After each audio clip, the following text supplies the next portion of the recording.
주민을 위해 행정구역이 존재하는 것이지 행정구역을 위해 주민이 존재하는 것이 아닙니다. 행정에서 가장 우선되어야 할 가치는 주민이어야 합니다.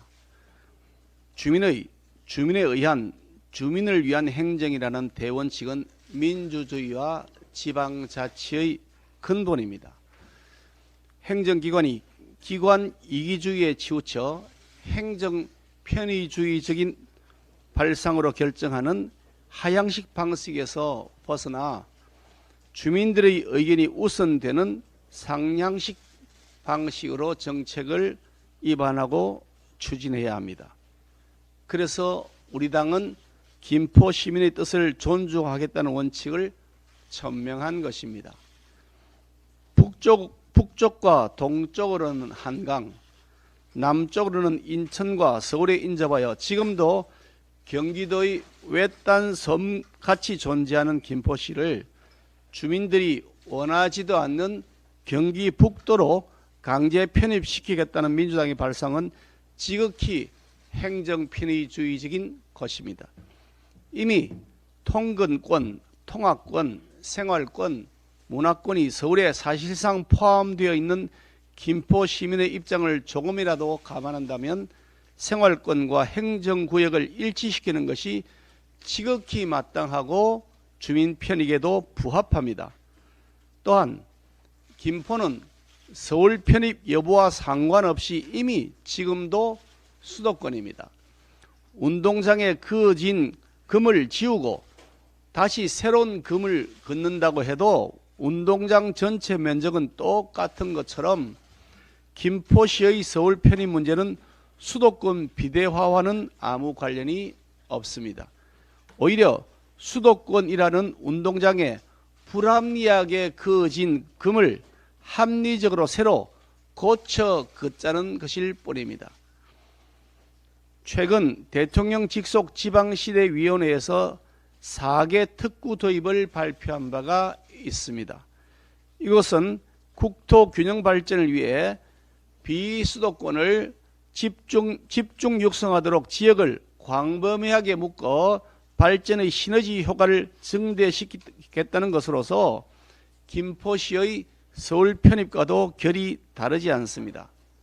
저희 국민의힘은 비수도권에서도 주민들이 뜻을 모아 지역별 거점 역할을 하는 메가시티를 키우겠다는 의지를 표명해 오시면 주민들의 뜻을 존중해 검토해 나가도록 할 것입니다.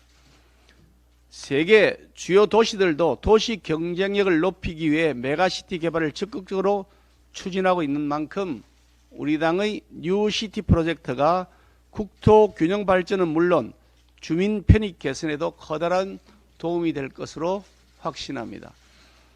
민주당이 대국민 사기극이라느니 지역 갈라치기라느니 하면서 품위 없는 논평을 할 것이 아니라 김포시의 서울 편입을 찬성한다는 것인지 반대한다는 것인지를 명확히 밝히는 것이 공당의 도리입니다.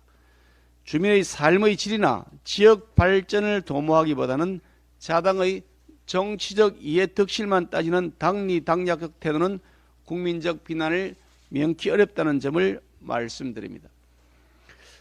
지난주 민주당 이재명 대표가 3% 경제 성장률을 달성하자며 기자회견을 했습니다.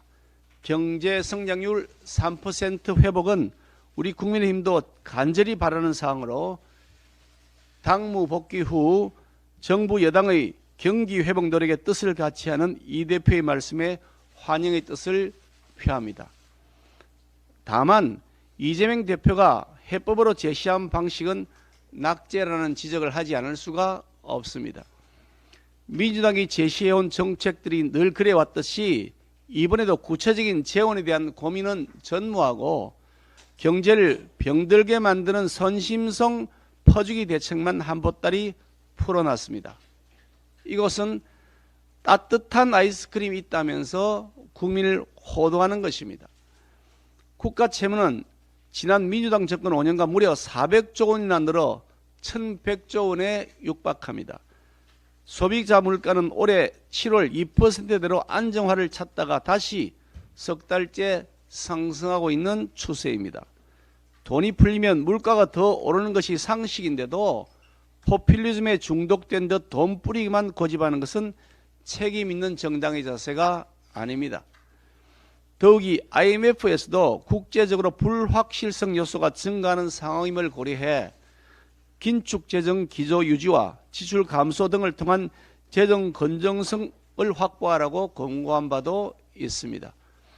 이재명 대표가 주장하는 방안은 일단 빚내서 쓰고 보자고 하는 내용으로서 우리나라의 재정 상태, 경제 상황에 되레 악영향을 주며 국제기구의 권고에도 정면으로 반하는 방법입니다.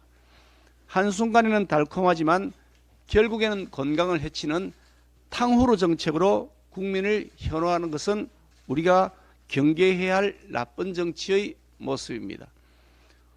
우리 경제의 근간을 튼튼히 하고 건강하고 지속 가능한 성장을 도모하는 방법은 명확합니다. 과감한 규제 개혁을 하고 투자 유치를 하고 노동 개혁을 하고 미래형 인재 양성을 위한 교육 개혁을 하고 신산업을 육성해야 하는 것입니다. 이미 정부 여당은 이런 개혁 법안을 국회에 제출해 두고 있습니다. 민주당이 진정으로 3% 경제 성장을 바란다면 이런 경제 살리기 법안의 처리에 전향적 자세를 보여주시길 간곡히 요청합니다. 이재명 대표가 주장하는 경제 살리기 방법이 옳은 것인지 아니면 우리 당이 주장하는 경제 살리기 방법이 옳은 것인지 그 여부를 논의하기 위한 여야 대표회담 개최를 재차 제안합니다. 필요하다면 치열한 토론도 좋습니다. 아울러 불법 파업을 조장하는 노랑봉투법, 민노총과 민주당이 공영방송을 영구 장악하겠다는 방송법 같은 경제 멍들기법, 갈등 조장법은 경기 회복에 큰 걸림돌로 작용할 것이 명확한 만큼 민주당은 막무가내식 강행 처리 시도를 즉각 중단해 주시기를 바랍니다.